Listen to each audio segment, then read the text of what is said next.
Alam mo ba kung ano talaga ang pinagkaiba ng Intel at AMD Ryzen? Kung nagbabalak kang mag-build ng PC o mag-upgrade, mahalagang maintindihan mo to para hindi ka magsisi sa uli. Lalo na kung gamer ka o nag-i-edit ng videos, malaking factor to. Unahin natin ang Intel. Kilala ang Intel sa pagiging stable at consistent, lalo na sa single core performance. Ibig sabihin, magaling siya sa mga task na hindi masyadong gumagamit ng maraming cores, tulad ng karamihan sa games. Kaya dati, mas preferred ng gamers ang Intel dahil mas mataas ang FPS sa ilang titles. Pero hindi na ganun kalaki ang gap ngayon.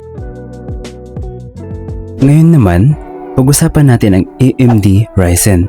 Ang Ryzen processors ay kilala sa pagkakaroon ng mas maraming cores at threads sa mas murang presyo. Ibig sabihin, mas efficient siya sa multitasking like streaming habang naglalaro, video editing at rendering. Kung content creator ka, dito ka madalas mapupunta. Sa presyo, kadalasan mas budget-friendly ang AMD Ryzen kumpara sa Intel, lalo na kung ikukumpara mo ang performance per piso.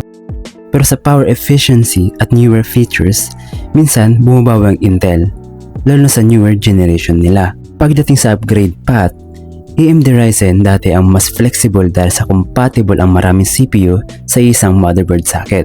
Tipid to sa long term. Pero ngayon, medyo naging similar na rin sila ng Intel pagdating dito. So in short, kung gusto mo ng solid gaming performance at reliability, go for Intel.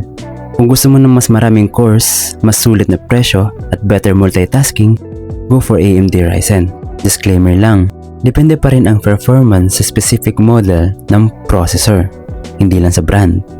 Halimbawa, may Ryzen na mas malakas sa Intel at meron ding Intel na mas malakas sa Ryzen. Depende sa generation at presyo. Kaya importante pa rin na i-check ang exact model bago bumili. At the end of the day, parehas silang magaling. Nasa paggamit mo na lang kung alin ang mas bagay sa'yo. Huwag mag-fanboy, piliin kung ano ang swak sa budget at needs mo.